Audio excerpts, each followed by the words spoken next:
Sup Shredders, post-production Spiderhands here, just making a little amendment at the start of this video there, this review of an album from an act named Luna titled Another Sunrise for the Ages. Now apparently this is an upcoming album that's going to have a total of 13 tracks. I wasn't aware of it at the time. There's going to be a total of 13 tracks. In the final release I go through 10 here, and this album is set for release at the end of August, and apparently this is the first time that they're going to be releasing the music, so that's super cool, you know. I wish them the best of luck for the release, and hopefully you watching this enjoy the music as much as I did in this review, so stay tuned and thanks for watching.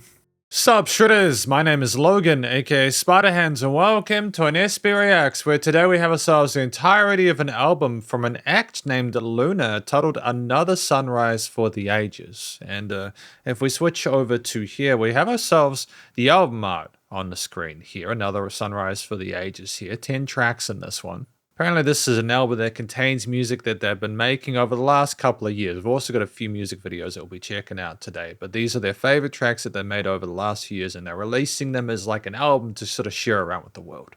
Now we're going to listen to each of these tracks from start till finish, and we're going to hear what we think. Starting with my broken starting line, let's go.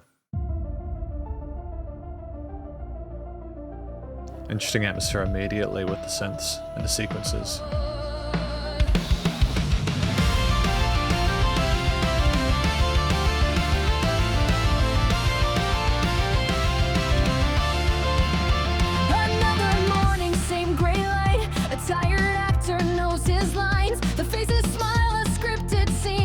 Don't know all the hell I've seen. I trace the cracks on paths I've walked. Remember words before they're talked. And every choice a ghost I know is just a seed for pain to grow. There's a phantom in my throat that holds my tongue. I wear the ghost of what's to come. You see a man who's standing here. I see a finish line I fear. I'll shatter till I get it right and fall 1,000 times a night. I'll bleed to bring the Interesting vocoder effect on the background. You'll never fight, you'll never see the price I pay to die and live and fight today. This curse is mine to break and ride right back at my broken starting line.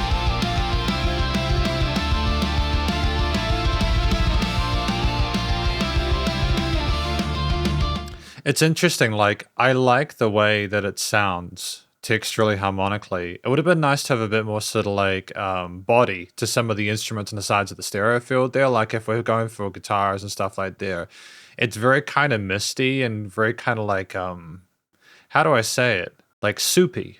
I hope that isn't taken the wrong way. It's just, yeah, it would have been nice to have a bit more sort of independence from various elements within the mix.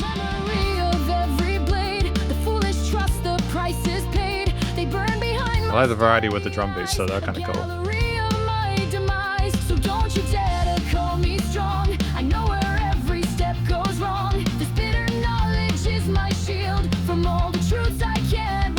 Great upper harmonies.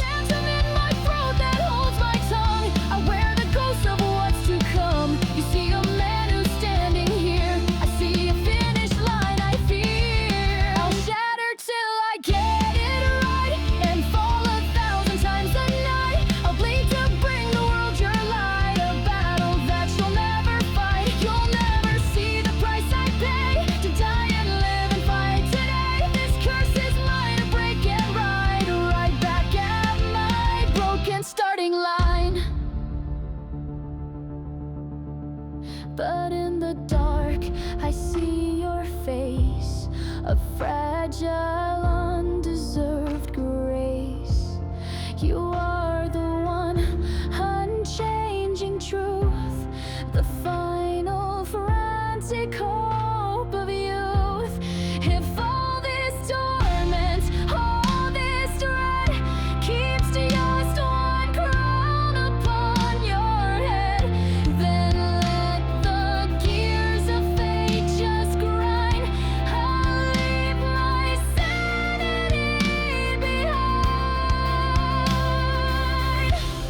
I'll shatter till I get it right and fall 1,000 times a night. I'll bleed to bring the world your light, a battle that you'll never fight. You'll never see the price I pay. Great adjustment of the chord progression there. Today my fate is mine to break and ride right back at my broken starting line.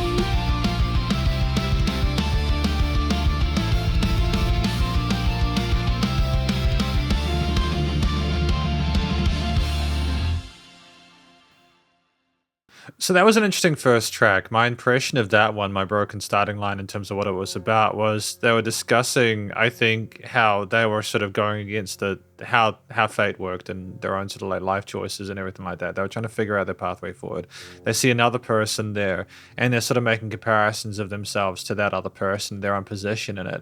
And they're kind of sort of, I think, talking about more sort of like superficial kind of like, yeah, they're talking about shattering until they get it right. So my understanding of it is they're going to continue to fight until they find their way forward in a way that suits them best or actually works. And they see the face of other people causing issues for them or their like past in their life, and they're just trying to sort of like get out of their shadow, I suppose, and find their own way forward. I think that's kind of what it's about. There was a lot to take in on that first listen. I think that there is a lot of variety within the vocal performance, and the melodies and harmonies work. We go between those notes really cleanly, and there is some interesting legato there, as well as some harmonies, very sort of like subtle layers in the background that add a bit of extra color and glow to the upper register. I think that there is extra kind of oomph and spice to it when it's required in order to sell certain points, and it's very sort of like poppy and sort of anthemic in a way that isn't sort of disingenuous or kind of generic. And I feel like that we expressed ourselves well in a way that is appropriate for the subject matter. It's measured without being too sort of like morose about it. But it's also like they're focused and keen to move forward as they're talking about, well, whatever the cost, to make sacrifices required.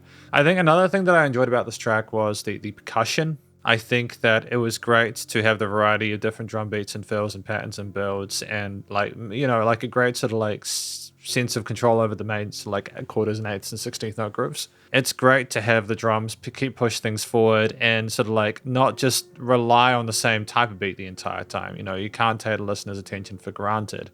You need to look at each individual component within a composition and sort of identify whether or not that's actually elevating the experience. And I think in that regard, the percussion did that very, very well here. And I appreciate sometimes it was rhythmically in time, like as in there were notes that were specifically chosen to sort of match some of the syllables of like the vocals or something like that in a way that was really cool. I think finally it's the way it's structured. It's like that bit at the kind of like the interlude where it went down and you kind of went half time there was a nice contrast to the push we had before, where it kind of seemed like we were sort of thinking things more, furthermore, kind of like addressing the person. We could see their face. And it was nice to have that twist and that turn in it, because again, it's a 3.5 minute track. You can't take the listener's attention for granted. But it's also good to just not overcomplicate at the same time. You can maybe get a bit more context for why they're making the decisions to who they are, another sunrise through the ages. And it's just great, again, to understand how to have those sort of synth pads and those sequences in the low end there to kind of like space things out there, to add a bit of that kind of like synth wavy kind of cyberpunk-esque kind of feel to it, the electronic elements. And for it to then sort of like grow crescendo into that final outro chorus, it was really smart. So ultimately, I think it was well structured. I think the drums were a highlight for me instrumentally, and I think the vocals were done really well too. In terms of feedback, it's just what I mentioned. The actual mix of the track, while I like the overall coloration, the harmonies, and I can hear a lot of the really important elements, such as again the vocals and the drums and like the chord progressions and stuff like that across the different instruments, as well as the individual synth sequences and stuff. And like the chorus sections, it sounded quite busy. It would just be good to have more sort of like distinction between some of the more elements. Like if you're going to have like, for example, guitar, it's just a kind of a thicker tone, or like a crispier kind of tone to them, you know what I mean? But overall, very good start. So then we have track number 2, which is I Wish That I Was Anywhere But Here, with the video for it this time. So that's kind of cool. The murmur of the room sounds like a tidal wave. My heart is beating out a rhythm I can't save. My hands are cold and shaking, palms are slick with dread. Every single worst case scenario's in my head. The floor feels like it's tilting, a dizzy, vibrant haze. Staring at my shoes, I'm lost inside a maze. I wanna turn and run, find a closet I can crawl. Just disappear completely, become nothing at all. 1,000 faces blur into a single giant eye. A roaring silence waits for me to break it, and I try to take a breath, but there's no air left in my lungs to find. I'm on a stage, but I'm just screaming in my mind. The lights are hot and blinding, burning holes into my soul. I just wanted to be heard, but now I've lost all my control. This is the moment, this is the fear. I wish that I was any I like the trade-off to this kind of cute little kind of like plucked instrument. It's kind of like a weird kind of plucked woodwind in a sense.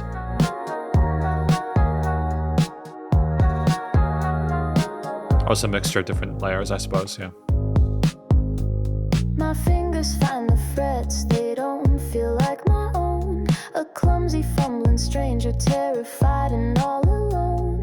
I hear a single cough, it echoes like a gun. They're all just waiting for me now to come completely undone. Each note I have to play feels like a mountain I must climb. A fragile, shaky melody, a victim of its time.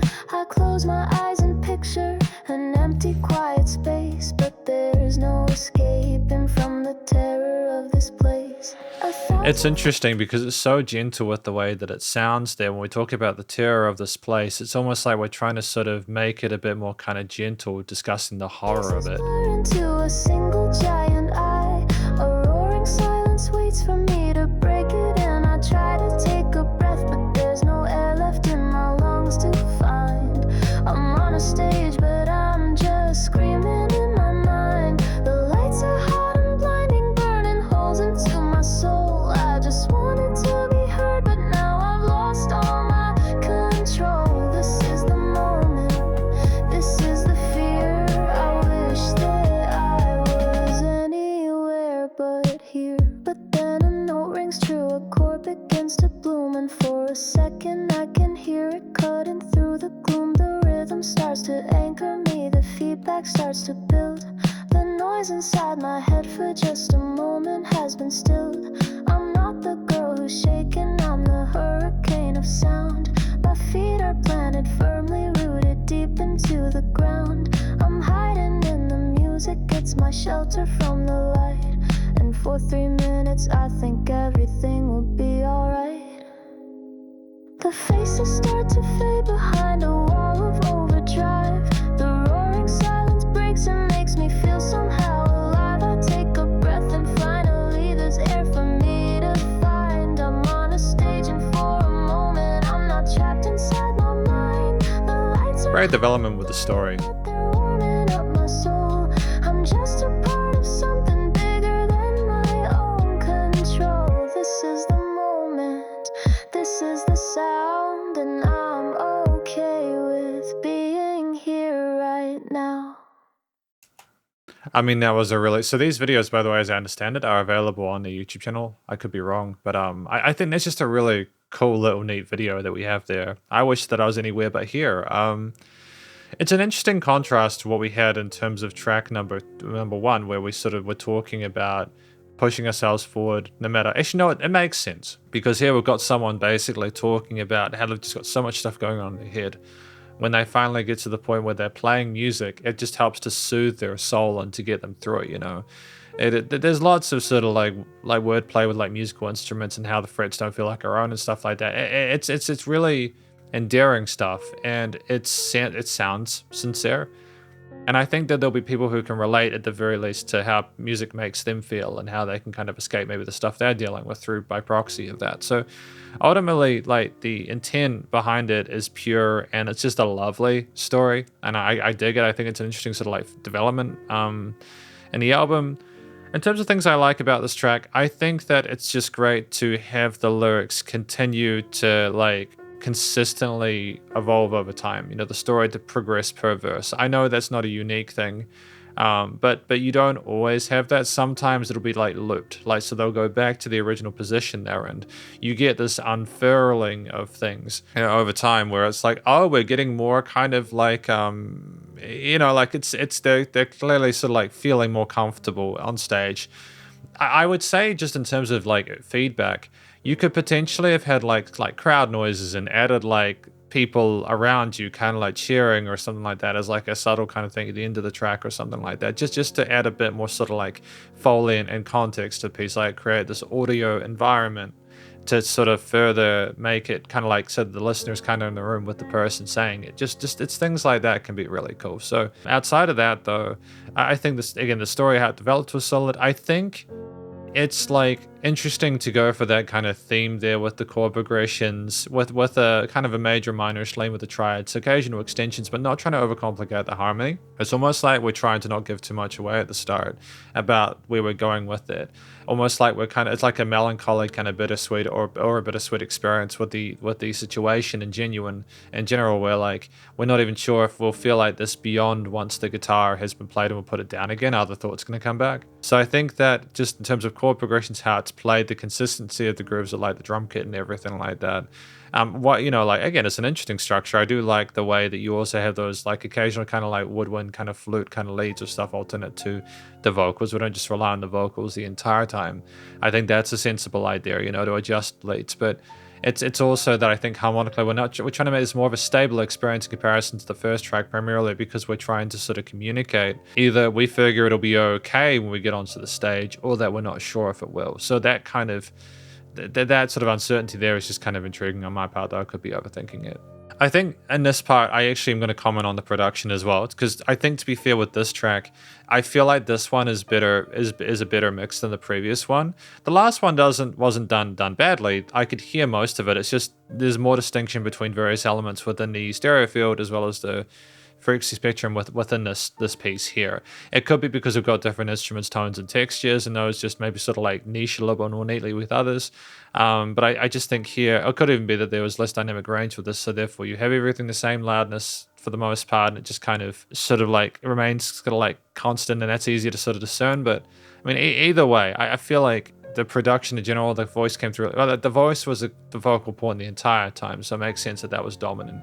But you could kind of hear a lot of other stuff around it when the double tracking of the vocals came on top and stuff like that, you know, that you could hear that, and there was a nice sort of shimmer and sheen to it, nice bit of extra coloration in terms of the intervals.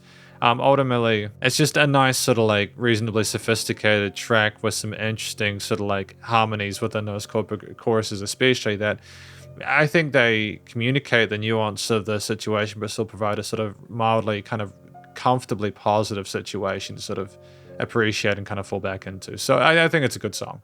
So I've actually got Journey's End now, track 3. Another music video for that. Is this Freerin? Just, I know, because I do like make music based on like anime themed music and stuff like that, which I think is really cool. Another winter sun begins to fade. Hang on a minute. You know, number 2. Is that based? There's like anime with like guitar girls, right? Like there's this anime with like a girl that's like really nervous about playing the guitar, but then they get on stage and then they manage to sort of like slam it out of the park. Is that the kind of inference we're going for here, if that's the case? Just curious, that's all. We'll continue with Journey's End.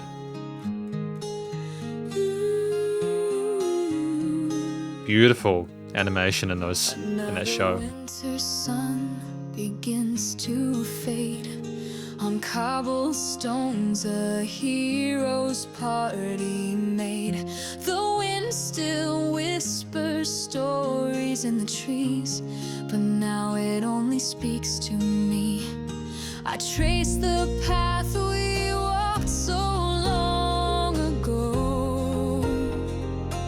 Oh, adjustment of the strumming in the background, nice. Different world, moving fast and slow.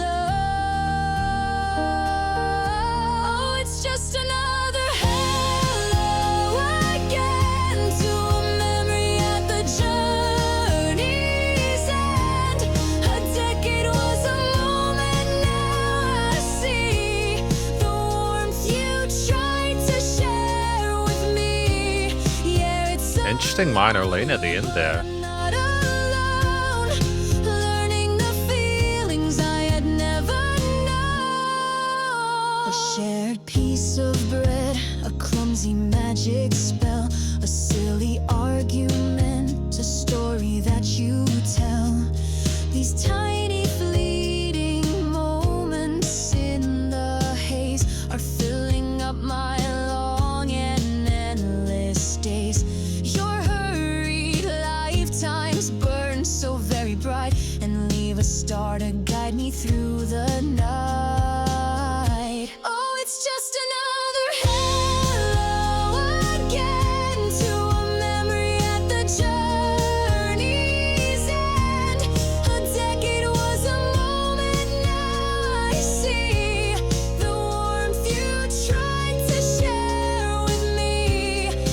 Oh, did he die?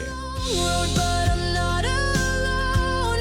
Learning the feelings I had never known. I stood beneath that shower of the stars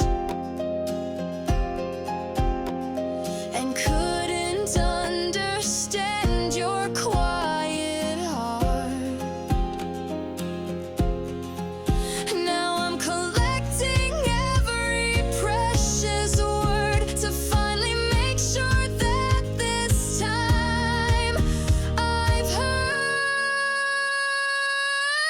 Oh, it's just another hello again to a memory at the journey's end. A decade was a moment, now I see the warmth you tried to share with me. Yeah, it's a long road, but I'm not alone. Learning the feelings I had never known. The road goes on past the dawn. I'll meet you at the journey's end, my friend. That's a beautiful song.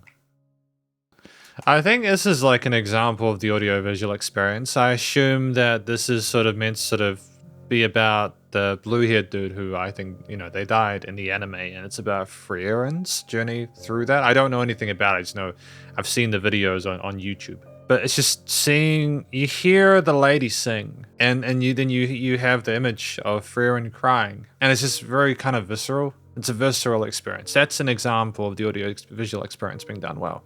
To have those two kind of enhance the experience, you know, while being enough on their own to be bigger together. So I think that this track, number 3, is talking about specifically maybe the anime that was in the music video, but it's also just talking about how the people who pass away, you know, before us, how often we interact and think of those people and our journeys with them, and looking back at the history we've had with them and sort of trying to figure out how things progress from there and what we do in our own lives, and trying to find purpose after the unthinkable happens. I think that's basically what the track is about. I could be wrong. And how like a decade was a moment, you know, how it just went so quickly, and just you just take it for granted. So I think it's another story that people will be able to relate to. I think it's done intelligently. In terms of things that are done well here, I feel like the vocals are more expressive with this one. In the previous track, they were more sort of like restrained. And it was like we were more sort of like vulnerable. And in this one, we are really sort of calling out, and there are some interesting belts, which are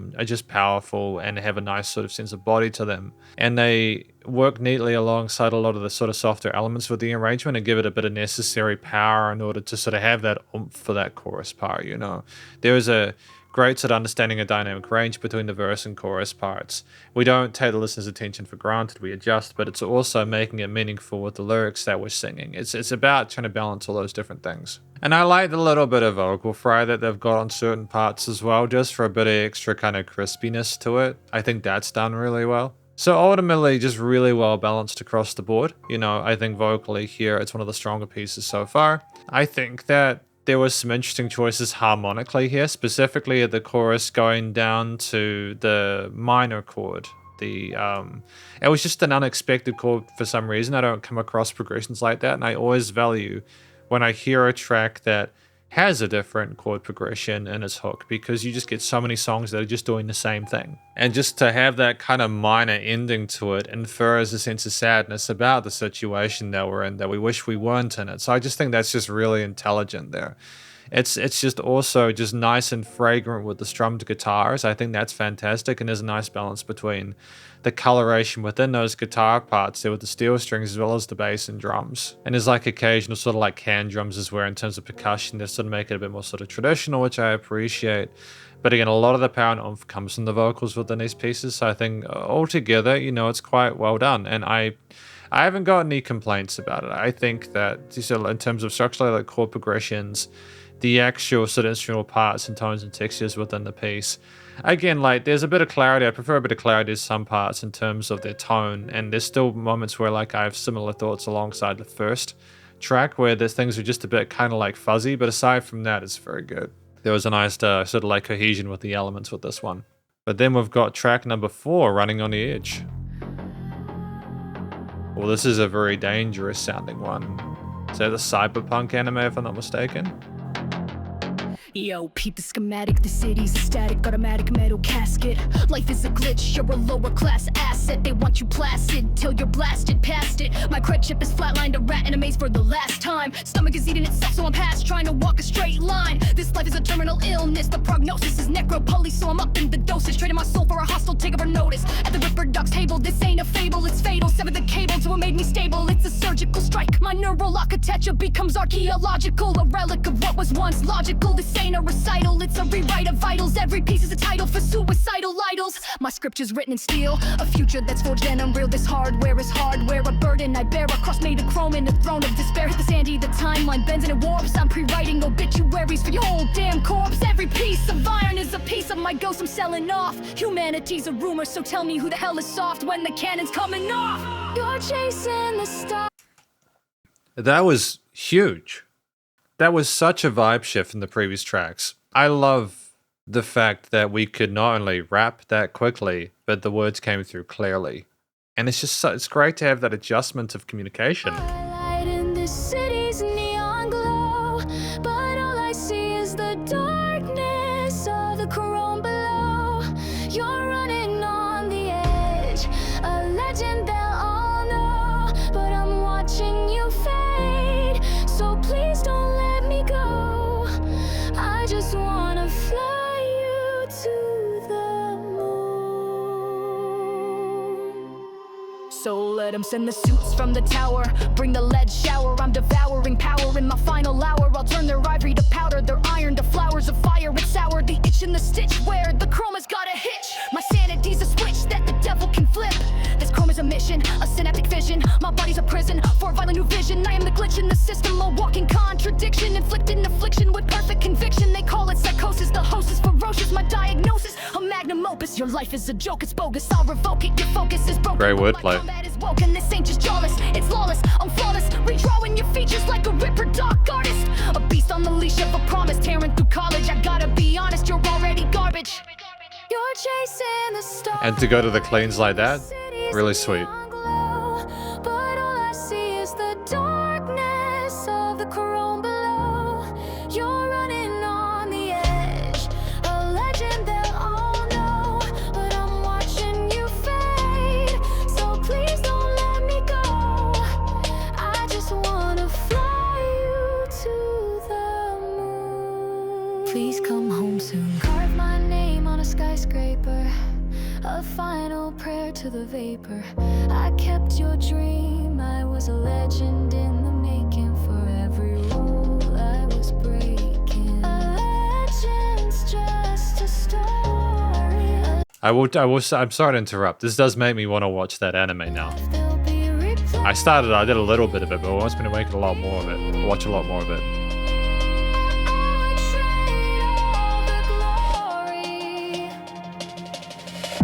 You chase the starlight in the neon glow, a legend on the edge, a story they all know, but all the chrome and glory in the city couldn't get you to the moon with me. See?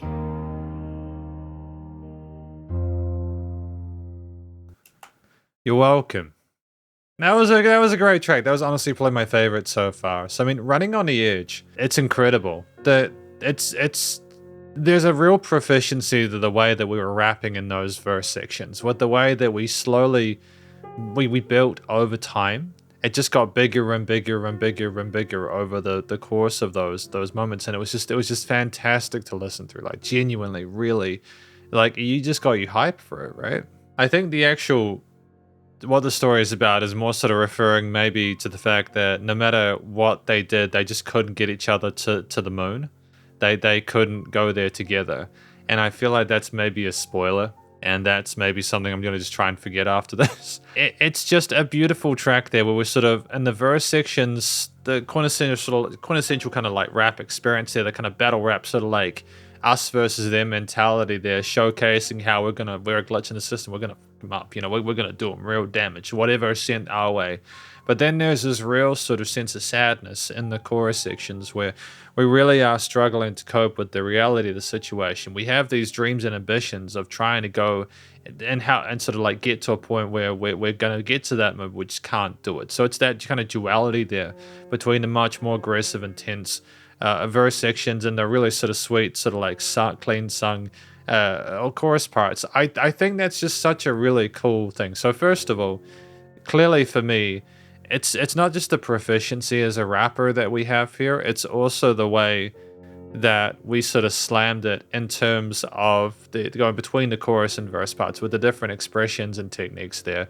This is a real sense of development, and I'm really, really stoked with how they approached this. If this is like chronological in terms of becoming more confident with things and comfortable over time, then I can tell they're getting into their sort of like swing of things at this point, and it's really promising for the rest of the album. Yeah, expression-wise, fantastic, and it was just that kind of grit and aggression again in the verse as well there that really sold it, that emotionality to it. There've been some tracks where it's been almost kind of like melancholic, but other tracks where like it's like we've been kind of struggling, we're kind of broken by what we've gone through here, but we're kind of really sort of like making a stand with this one. It's a very different experience. And I think also just in terms of like the cyberpunk aesthetic here, having those kind of like squarish kind of synth-lace, those sort of industrial electronic instruments included there simply just sounds more authentic for the style of music that we're doing.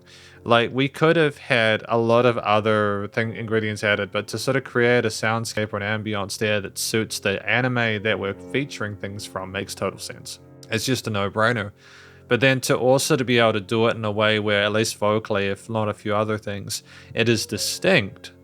That's the trick there. It's about finding a way to connect to what you're listening to or what you're showing people with the audiovisual experience, whilst also making it reasonably distinctive so that if someone hears it, they know that it's you that's doing that.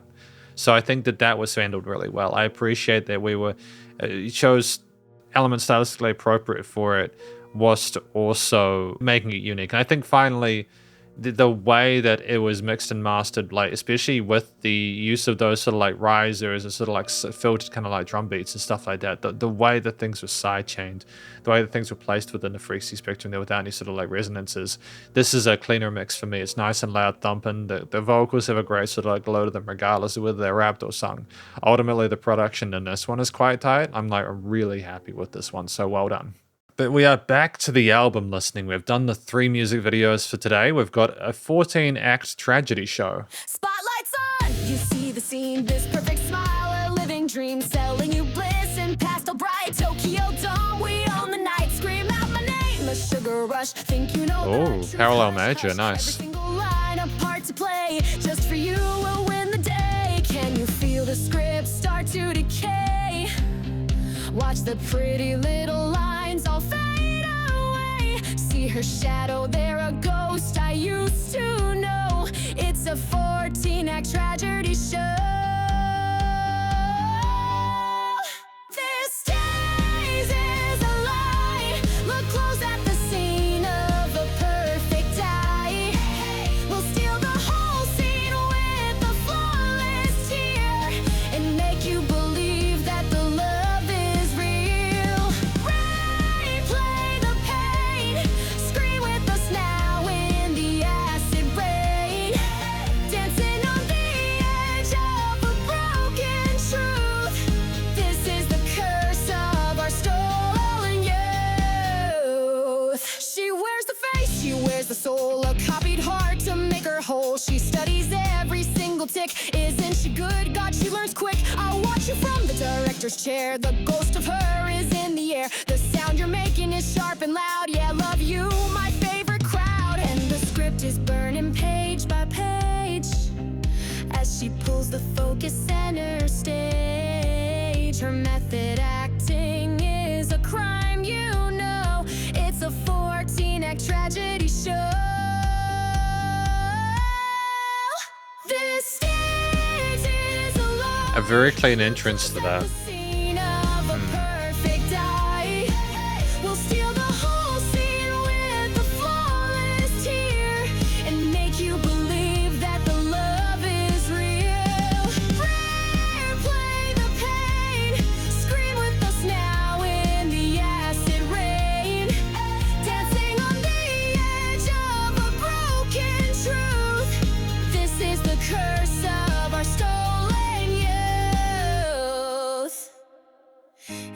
a second.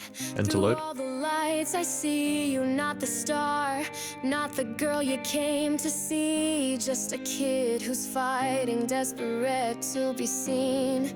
Is that me, or is it you?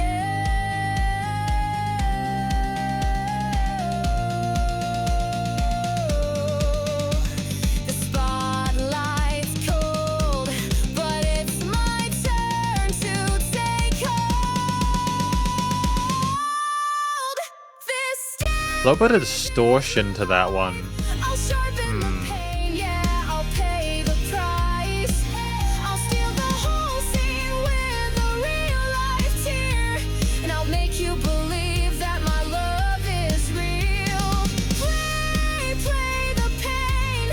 I'm screaming her name in the acid rain, living on the edge of a broken truth. This is the curse of our stolen youth. See, this was an interesting one. I'm not sure if I necessarily really dig this one. Like, actually, no, that's not fair. It's more the production I'm going to talk about later on. But most of the other stuff was really cool.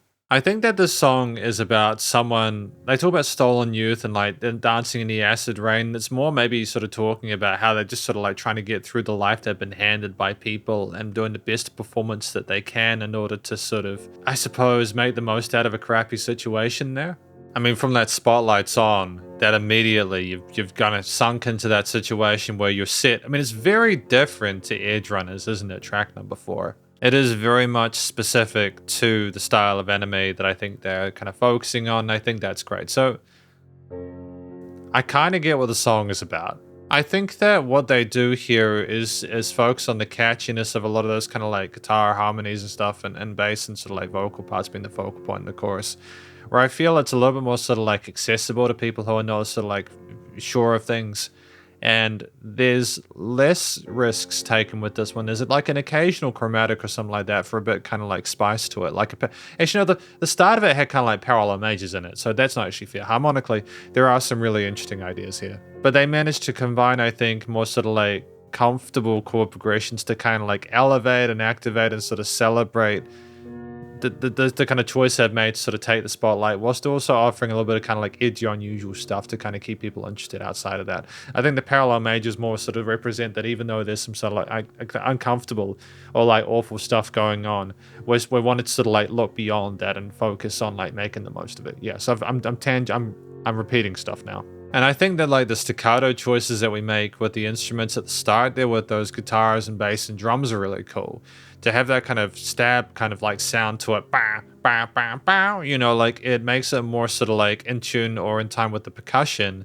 It has more oomph and impact because it's not kind of like misting it over. It adds an inherent sense of heaviness when you have everything on the beat like that. But then when you sort of syncopate or have things on the offbeats, it's just interesting rhythmically there as well. It's like, oh, what kind of spicing? It's spicing it up. So like rhythm's a huge part of this track, and I appreciate how things are in time with that.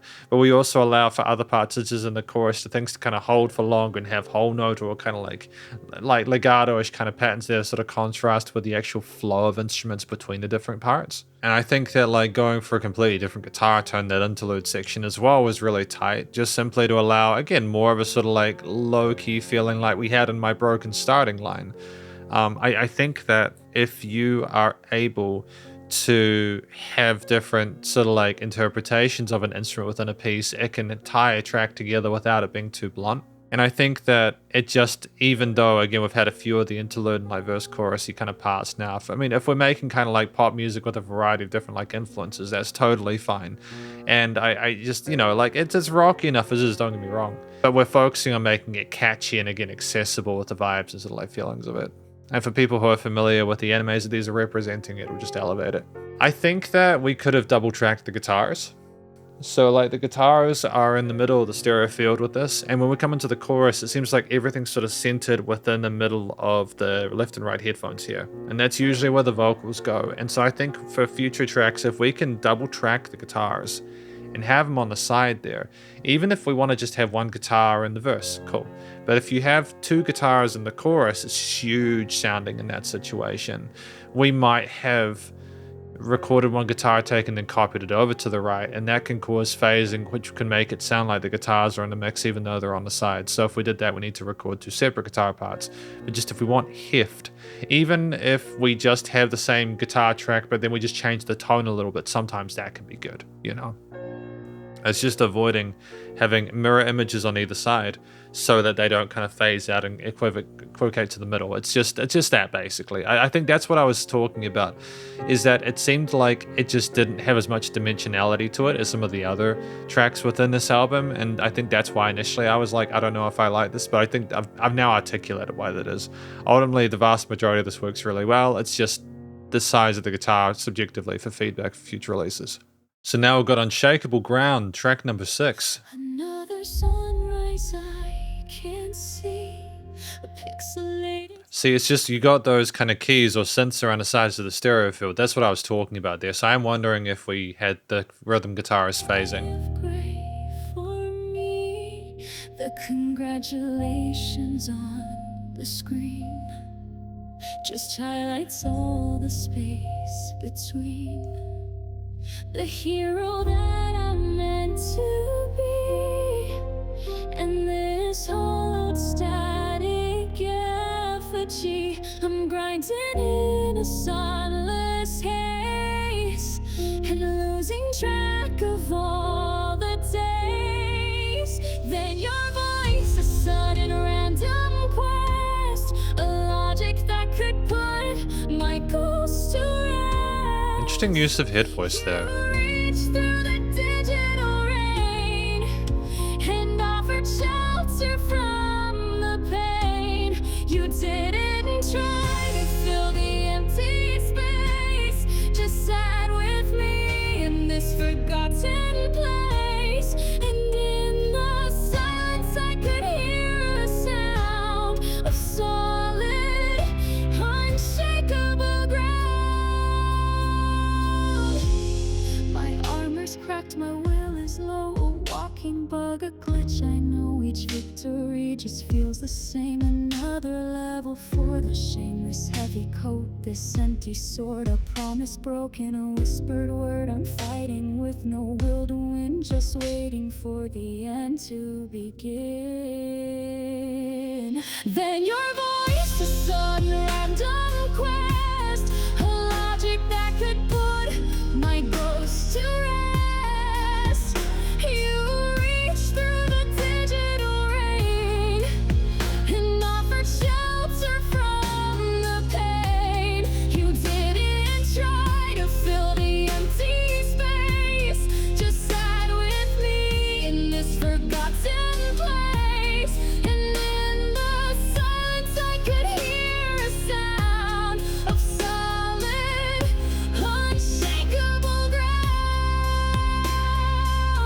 You didn't offer some grand healing light, just a helping hand in an endless night. A stupid joke, a clumsy line, a simple hey, you're doing fine. It wasn't a key to escape the cave, but a choice to take it day by day. To see our scars, not the entire man, and be a part of a bigger plan.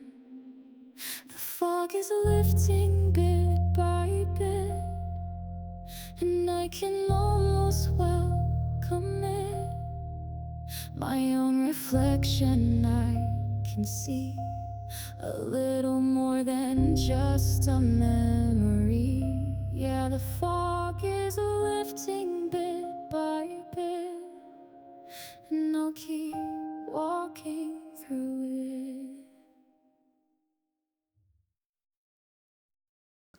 Interesting. So I had another quick listen through this one to sort of like see if I could kind of get a hang of it. And I think that Unshakeable ground is someone kind of like being in a sort of a difficult position initially, surrounded by mist and being unable to sort of like figure things out.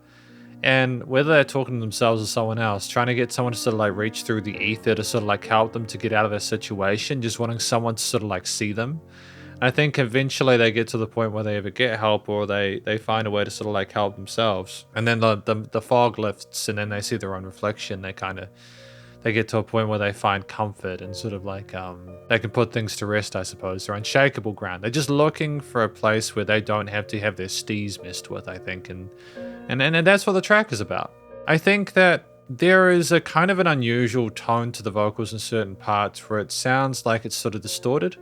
And that could simply be that we're pushing the audio on the gain on the mic there. And I think that it was just a little bit distracting in certain components, because while I don't mind synthetic elements from time to time, it seems like a track where you could potentially have had it completely clean the entire time and it would have maybe have been a little, I don't know, like it's a stylistic thing, I suppose. But there was also like occasional sort of like glitching or artifacting with some of the things. Like I could find a timestamp maybe, but it's just overall I think it's sung well, and I think that we do express ourselves neatly. And there's a wide variety of different melodies and sort of like ideas there with how we approach things that are really cool. There's sort of like fast vibratos at certain sections, you know. But yeah, it's well communicated, I think, and we do express ourselves appropriately, I think, for the subject matter there. The way we're seeing the sort of desperation we show at certain times, the way we call out, makes sense for the situation we're in. You know, it's good. There's a lot of positives there. And I also think like the mistiness of a lot of elements within the track instrumentally makes sense when you consider the subject that we're talking about. If there was a huge amount of clarity instrumentally to a piece with very little going on, it might have seemed like we were sort of almost imagining the situation we're in. But if you have things swirling in the ether within the harmonies and sort of like low end and everything like that, the kind of like sub bass and resonances and stuff like that we have in certain components or sort of parts of this piece, it's good that the music is trying to sort of imitate what the singer is describing, to have that sense of chemistry and cohesion there. And there are some sort of cinematic elements to it as well, just like with the kind of the flutters of sort of like sub basses and how things rise and fall in the peaks and troughs there. It's just having things outside of the melodic chord based or sort of note based instruments there to have a kind of an effect on the piece there to sort of make you feel a certain way that's not necessarily musical. It's just interesting because it's not something we've had a lot of within this album, but also it shows that we're capable of doing more than simply relying on instruments to tell a story. I think I mentioned that, and I wish that I was anywhere but here or something along those lines, that we could have had like the audience kind of like clapping or kind of like cheering at the end of it or something like that. Here, I think that's kind of what we're doing here, but at the same time, it's still kind of, I don't know how you communicate mist or something like that, you know, aside from like the reverb tails and stuff like that. This is part of what makes music so kind of like fun, is that you can do lots of interesting creative things in order to really sort of like tell a story, provided you have time to think about it outside of being on the spot. But ultimately, I think it's just, if I was to give any sort of like feedback, it's just really keeping an eye on how the vocals sound with the way they're being processed in mix and master, because just some of the distortion we have on certain components there, some of like the sizzle or kind of like fuzz that we have on certain components there, it's just a bit rough, and especially because we can just sing well. So I feel like if we can keep kind of like cleaner in tracks like this, we get more of the like the voice of the person. It's just really cool. We'll go Rewrite the Code, track number 7. Sunrise painted gray. The colors all just fade away. The city's humming on a loop. A lonely, disconnected group. Yeah. The world feels like it's stuck on mute in a worn out, faded hand-me-down suit. But deep inside a drum machine is loading up a different scene. The promises they made are cheap. Oh, drum bass. God promises to keep. Nice. So That was unexpected. But you're a diamond in the mess. The static screaming in your ear, it's feeding you the taste of fear. Gotta turn the volume up till every broken piece erupts. So find the spark inside the static. Oh. So damn automatic. Let your heart be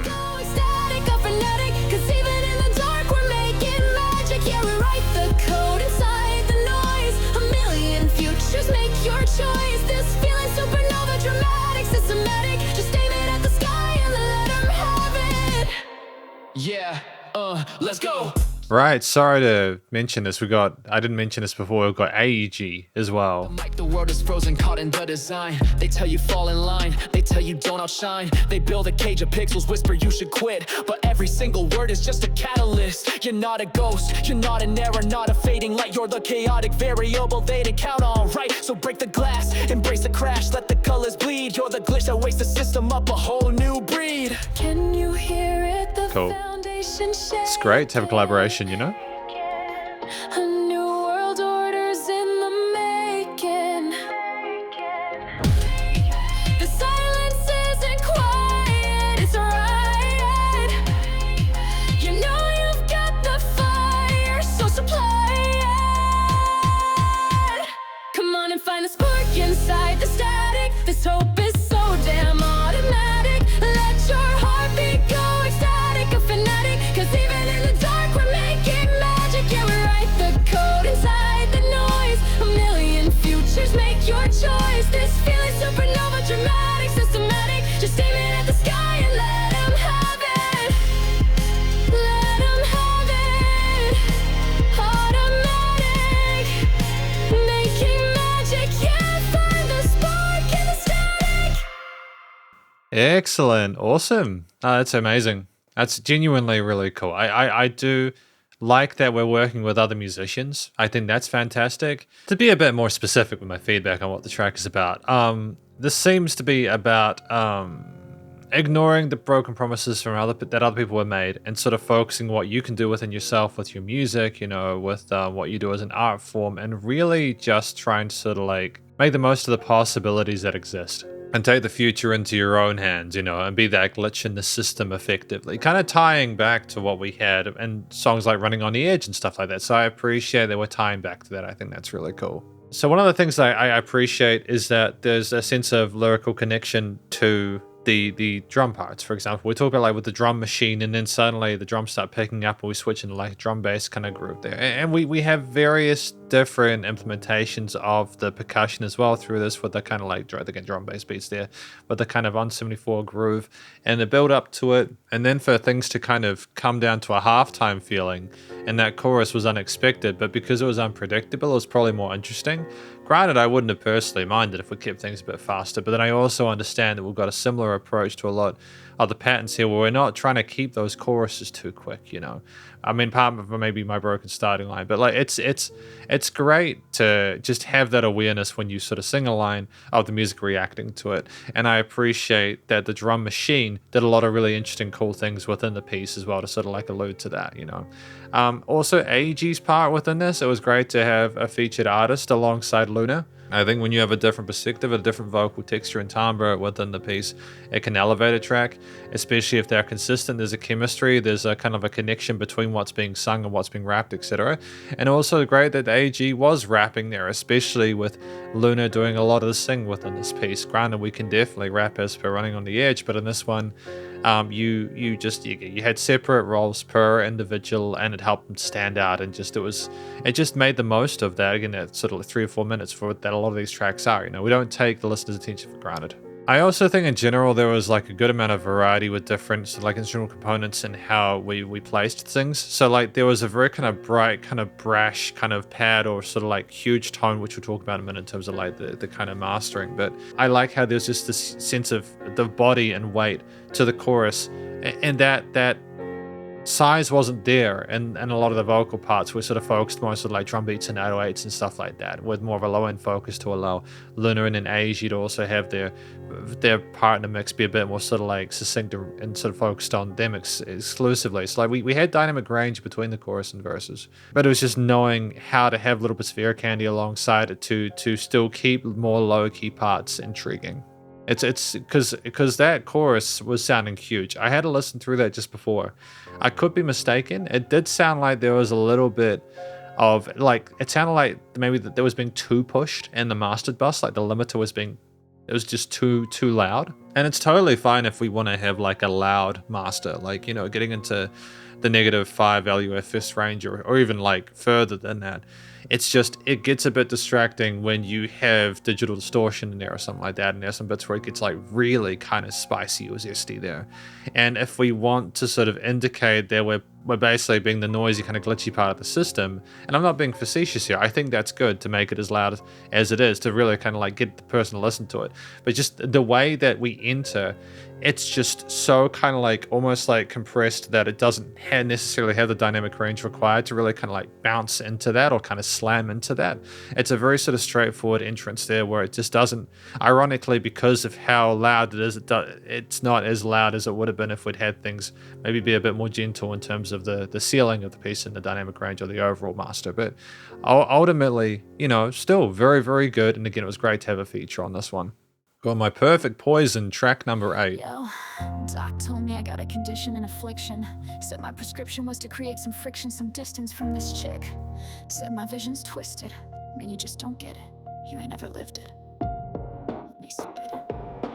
Yeah, I got a wife who's straight from a manga panel. Handful eyes like a studio Ghibli film, but a mind you can't unscramble. The way you glare at me, I swear it's a rarity, a charity. Every other girl's handing out saccharin with clarity. It's scaring me, but you serve a cold shoulder. It's bolder, makes the globe colder. But I just pulled a comforter over my head and hold ya. You call me an idiot, say my taste in music is hideous. The way you nitpick every single little thing I did's meticulous. It's brilliant, shows you're paying attention, you're present. Every insult's a gift, a little verbal present. You slam the door, leave me guessing for a couple of hours. But see, that just gives me time to go and buy you flowers. It's power. And all my friends are throwing up red flags like it's a parade. They're yelling, get out now, man, it's a hand grenade. That is some tuning right there.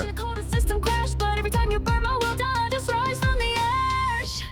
Yeah, let me drink. See, like when it's done stylistically like that, I enjoy it. Like it's very blunt with the way it's trying to sort of make it more like an instrument, sort of like, you know, a combination with the vocals.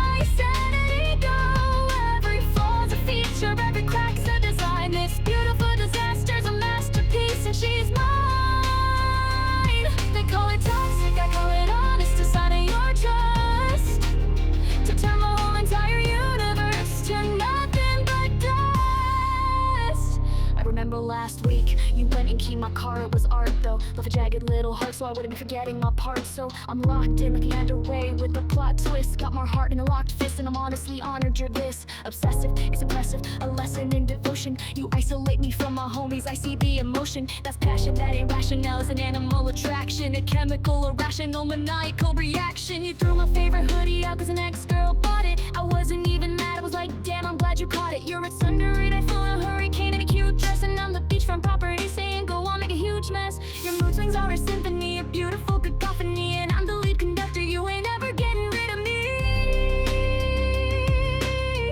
Oh, this ain't healthy, I see it. The logic is breaking, my sanity's leaving. My foundation is shaking every time you leave. It's a new kind of hurt that I'm feeling. But at least I know the feeling is real, it's revealing that this ain't some boring, predictable, safe kind of story. This chaos and carnage, this is pain and it's for me. Let me drink your venom, it's the only antidote I know. Yeah, it's like it's like we're kind of just going straight into that next part. It seems like it's a new section. We could have had less under the line before it to allow the kick to hit harder there.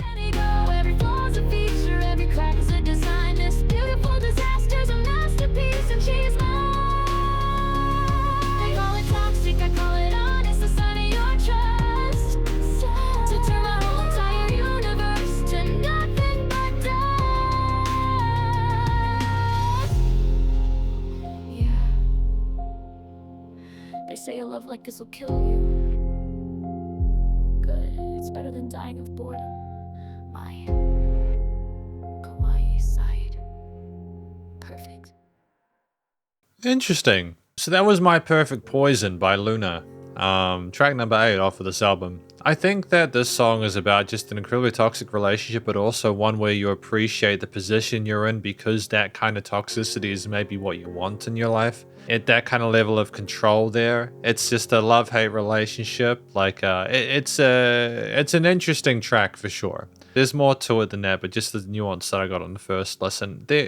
What's done well here, and I think that it's really cool that we have the whispering. Like, we have the rapping that we had earlier, and it's well handled there, and we're proficient and clear with our words. But we're also very expressive when we're quiet, almost like we're having a bedtime conversation with someone. And that's just really clever. It's something that you just can't really do well unless it's deliberate, like it's well thought out. And so for that to come across and be included here in certain sections, to have that dynamic range of sort of like a variety of intensity, that kind of like range with our expression is really positive within, in general. We've had a lot of different ways that we communicate across this album, but we haven't had whispering yet. We haven't had that kind of intimacy, so that's really cool. And considering the kind of dynamic that we're discussing with this piece, I think that makes total sense. I think at this point of the album review, you tend to repeat a lot of the similar kind of comments you have about previous tracks, which is why I try and point out relevant, different things that are per song, and then I usually have like an overall conclusion at the end where I discuss the album and in general. I feel like the main things were done really well. I think here with this track, I want to sort of preface that a lot of the core kind of musicality of it, like the harmonies, the melodies, the very sort of drum beats, the instrumental layers, and how they're adjusted and put forward for the most part are really good. The way we could have potentially have had more space and less gluing of components, such as before transitions, and there were some parts here structurally where I wasn't necessarily convinced with the way we sort of like slipped into it. It just seemed a little bit too much kind of like it's the exact sort of like same part, but it sounds like they should be different, if that makes sense. And that can often come from like a mixture of, again, if things are over compressed or limited on the studio side of things, so like it sounds the same loudness, so it's less kind of like distinct. Or you can have the composition be too similar between parts to not have as much of a signal or transfer as you might want in order for it to be more clear. So ultimately, I feel like that was probably a deliberate decision, considering how cognizant they've been in other tracks of allowing for that sort of like change. They do signal that a lot of the time, so I'm thinking it was deliberate here, which was an interesting move on my part. I think that at track 8, I feel like they've reached a sort of some comfortable situation where I think they were just trying to explore a different vocal style. And I think that a lot of the magic for Luna going forward is going to be working with other people in terms of collaborations, but also exploring, like, because we had a lot of different vocal styles here, other instrumental textures and timbres, I think, kind of furthering our sort of like palette in regards to that, sort of keep tracks interesting. So I feel like they've got the vocals handled here. They can sing well and they can rap well. And it'll just be cool to hear what they do next. But we've got Walking Underneath the Moon, track number 9. Shoes feel so right, stepping out into the street to a sparkly, sugary city beat. Taxi cabs are lemon streams, living out my sweetest dreams. Lavender and minty signs draw me on in looping lines. A rumble in my tummy, what's that smell? A little stand that has takoyaki to sell. The man, he smiles and gives me aid. This yummy feeling is so great. Blinking, winking, neon bright, painting pictures in the night. Ruby red and sapphire blue, making every single dream come true. And swirling, what a sight, dancing in the city light with a happy little tune, walking underneath the moon. See, I like that freeform piano there, the way it's filtered there to kind of seem kind of vintage or nostalgic there with the radio filter on. I think that's a really cool sound. Shopping row by row, pretty dresses all aglow, little plushies in a stack. I really want the one in back. Down the street, a kitty cat is sleeping on a welcome mat. He's so sweet and deep in a fluffy, fuzzy sleep. A rumble in my tummy, what's that sound? A little shop with ice cream can be found. The lady smiles and gives me two, one for me and one for you. Blinking, winking, neon bright, painting pictures in the night. Ruby red and sapphire blue, making every single dream come true. Swirling,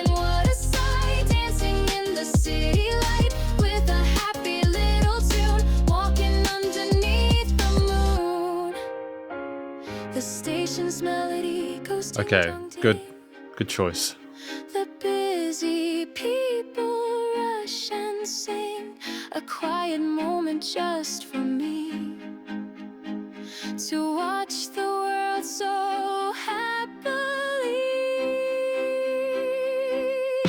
Blinking, winking, neon bright, painting pictures in the night. Ruby red and sapphire blue, making every single dream come true. And swirling, what a sight, dancing in the city light with a happy little tune, walking underneath the moon. A instrumental section, nice. That'll be one of the positives.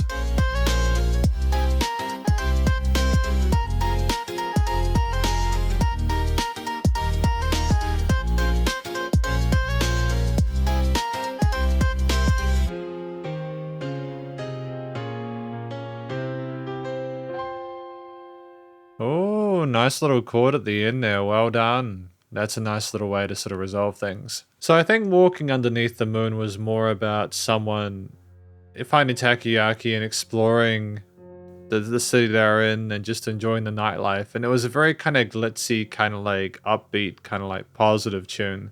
That was a pleasure to listen to, honestly. There's a little bit of parts where like we kind of go hee hee, how cute, or something like that, which was a little bit kind of like you, I don't know how you'd laugh in that situation though. Like I get that we're trying to put the hee hee in line with like the phrasing of the, you know, the sequencing of the syllables and stuff like that with the lyrics. So that was fine. The cadence, I suppose. In terms of things that are done well within this, I think that one of the cool things was that we had like a little solo section in there with a kind of like quirky synth lead. I just thought that was nice and upbeat and explored the relevant sort of chord progressions, triads, and arpeggios really neatly, whilst also navigating quite a complex harmony in that regard there. I think that it's just nice to also have its own sort of like rhythm, sort of like distinct from it, and to sort of just trade off to that at the end. It just feels like kind of an outro for like a track. I know that sounds kind of weird, but often you usually just have the chorus and they'll just kind of end or something like that, or they'll have kind of like a slowdown part. To just have a nice sort of iteration, the transition or the motif to kind of finish things, it's just almost like we're confident enough that we've said everything we need to say that we're allowing other things sort of fade us out. And then you have the piano at the end with like the kind of like the radio filter. In fact, I think generally it wasn't just that we had a solo section at the end. The other thing I wanted to sort of point out was just that in general, it was just nice to have sort of like those key changes between like the choruses and verses and stuff like that. It was just nice to have a little moment with a different sound that has like a quirkiness to it and a playfulness to it, with an interesting rhythm there where it kind of messes with some sort of like dotted 16ths or dotted 8ths or something like that. Maybe even some sort of like triplet pseudo in the second and third beats, but just to kind of adjust expectations a little bit, put things a little bit kind of out of whack before we go back into like the eighth note groove of the drum kit, all the sort of like bass elements and everything like that is awesome. I think also what I'm going to say is that it does kind of just sound like a pop track. It sounds like a commercial grade pop track in the sense of like what they're trying to do with the instrumental layers and the builds and everything like that. I wouldn't be surprised if there's like a formula for a lot of this kind of music where like you have the bam, bam, bam, like a lot of those kind of synth pads were like very sort of like common around like the late sort of like 2010s, early 2020s. And there's a reason that it works. It's just got a kind of a fluffy feeling to it. It's very sort of cozy sounding. There's a nice mid-range resonance.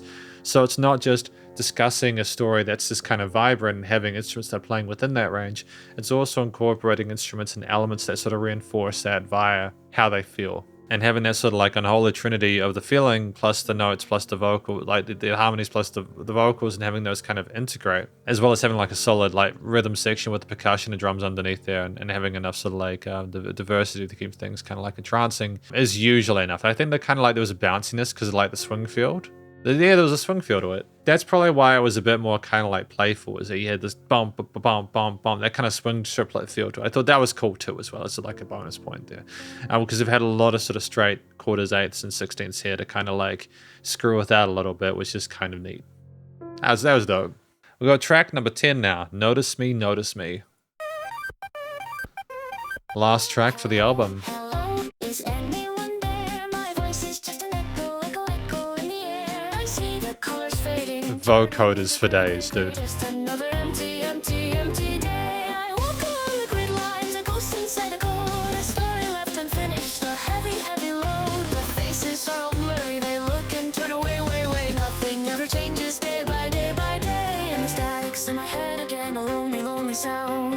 spinning, spinning, round and round and round. The pressure's building, building till I can't make a sound, till I fall right through the ground, ground, ground. Notice me, I'm just a system error. A corrupted fire, repeating, living in this terror. Oh, I liked how that resolved vocally. Anybody, can you hear my silent shout? Before I flicker, flicker, flicker, and just burn out. Please see me, I'm more than just a name. Trapped inside this broken, broken, broken, broken game. Hello. Ooh.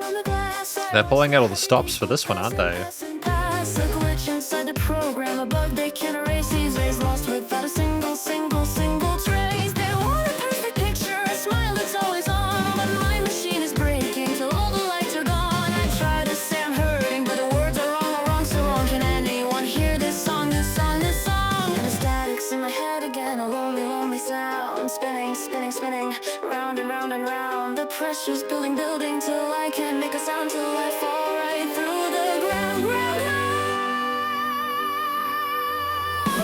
Notice me, I like that. We can clearly sing. Well done. corrupted fire, repeating, living in this terror, terror. Somebody You could have had those go out to the sides and that would have been kind of neat, but it was still good. before I flicker, flicker, flicker, and just burn out. Please see me, I'm more than just a name. Trapped inside this broken, broken, broken, broken game. I'm reaching out a hand that's pixelated, thin and breaking. Is this a dream? My whole reality is shaking, shaking. Is there a button to disconnect me? A command to just log off? I'm tired of the noise and static. I think I've had enough, enough. Just want a hand to hold, hold, hold before I get too cold, cold, cold. X? Notice me, Oh. final system error. Corrupted vitally, living in this terror, terror. Somebody, anybody, can you hear my final cloud? I'm going to flicker, flicker, flicker, and just burn out. Please see me, forget about the name. I am breaking up, I'm breaking up, ending this awful game.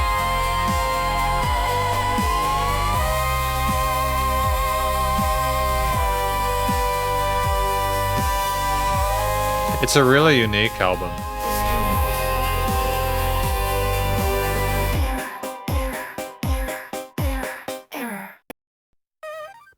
That's a really, really unique album.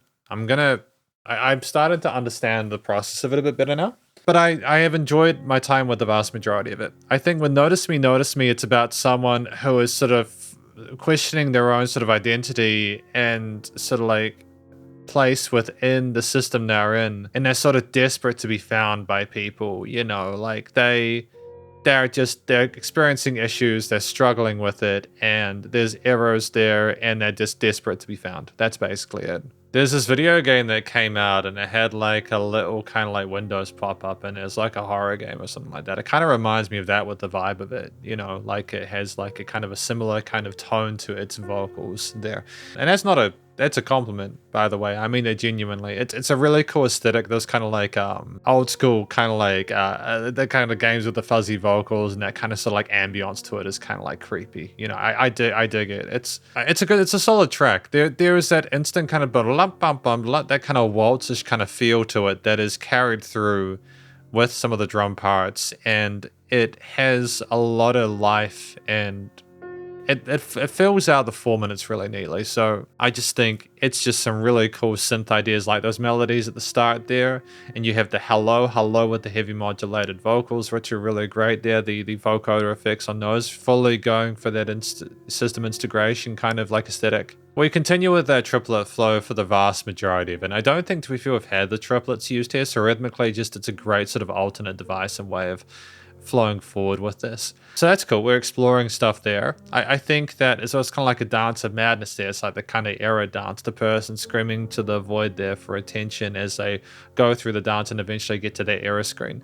And I think that structurally it's solid because it starts with that kind of boom, and that's kind of like startup of the program sound, and then you go hello, and you get more of the stories we go through with the track kind of bottoming out at the era switch. So I think that it's got a nice bell curve there where it makes sense for it to end with era like that, and simply they just didn't get the notice or attention that they needed in time. And it's kind of like their existence is an error, if that makes sense, like the fact that they're existing is an error. So the bell curve structurally is great. You go through this track 4 minutes or 6, seamless transitions between parts there. There weren't some of the issues I've had with like previous tracks, or there wasn't a sufficient amount of dynamic range there. Although that last chorus did catch me out a little bit. I thought it was done, and boom, you smack the person in the face. You got another round of this, you know.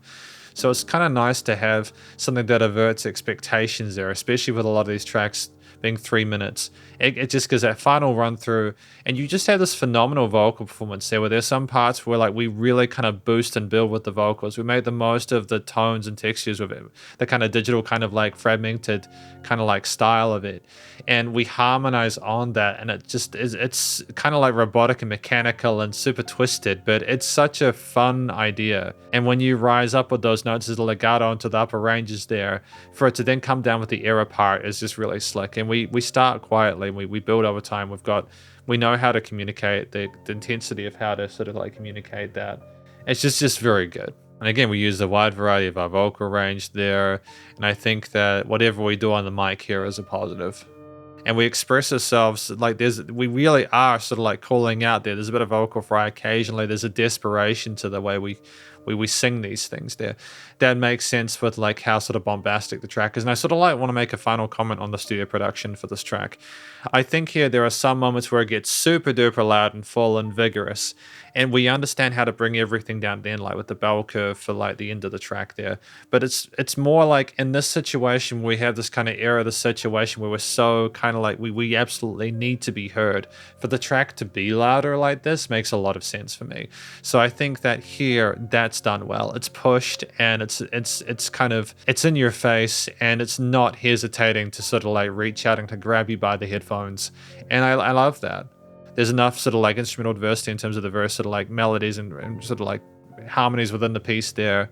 A lot of like synth and triplet kind of like inclusions there are well thought out, but there's also a real smoothness with like the sound of the hi-hats and other parts there, and then like the chorus sections as well. We have these whole notes that contrast with the staccato effect of the verse parts and other elements. So ultimately, compositionally sound, I like how loud it gets in this track with the context of the piece, and I think that the vocal parts are done incredibly well as well. So we're going to talk about this album more in the conclusion.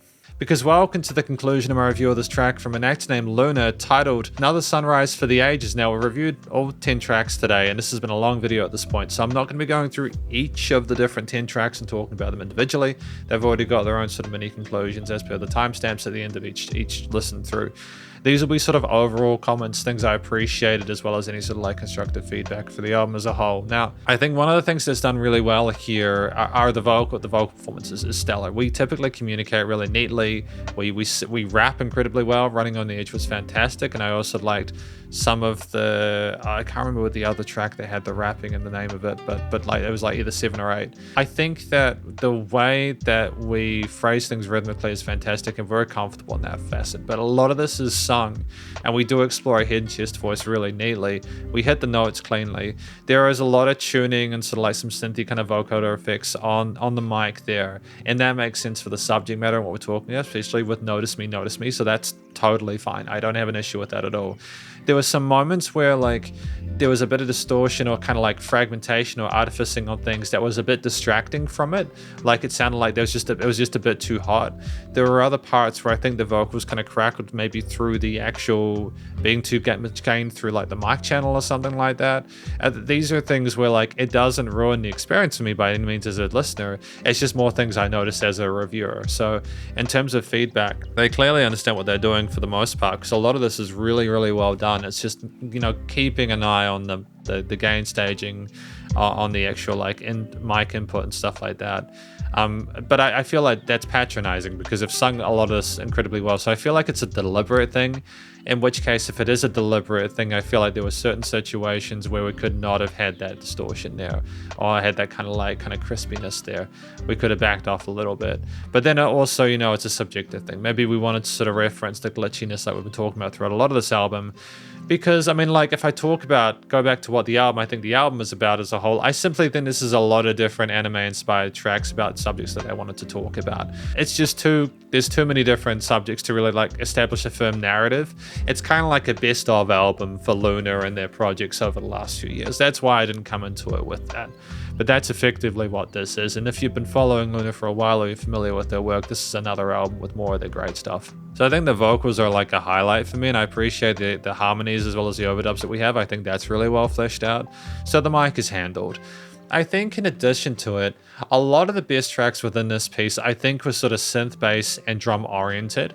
I think that we were very comfortable with our various pads and sequences and basses and 808s and our sort of like lead melodies and like we explored a wide variety of different rhythms like quarters, eights, triplets, and we you know, like we were very comfortable displaying that on the drums there. We had a lot of different kits and they typically sounded fantastic. We knew kind of how to adjust the tone of the drum kit to suit the style. Like there's some sort of drum bass drums, some industrial ones, some kind of like waltz-ish ones where they were a bit sort of sharper and staccato-ish. It's just we are familiar with the tones and textures of and how they suit best for the genre, and we have clear ideas and understandings of how to implement them. I think there were moments where we chose things like where some of the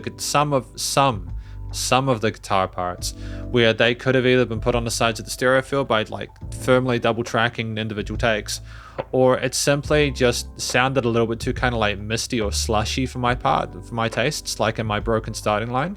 There was a part in there where there just wasn't, in my opinion, enough definition to certain components instrumentally, though I would assume that's potentially a post-production thing. It's great to have that much kind of flavor in a piece, and it wasn't that there was too much of it. I just think there was just not another sort of like distinction. There needed to be a little bit more sort of like, things need to be a bit more sort of like individual. And sometimes that can come from doing reverb delay tails and stuff like that, but I think it was just simply a lot absorbed in, like maybe there were like dominant things that were like in a similar part of the frequency band. Some of the best tracks within this album were parts where we explored the stereo field there, and when we did, it was fantastic and there was a clear distinction. But it was easy to sort of like tell when we were sort of like more deliberate about that. I think the actual, the different riffs we're playing on the guitar, little arpeggiated kind of clean parts, or like some of the sort of distorted parts where they're a bit more sort of like short and kind of percussive were great, you know. There was, again, they understand what they're trying to accomplish, and I think that the vast majority of the instruments worked for the subject matter and the scenario that they were in. It's just there were other parts where it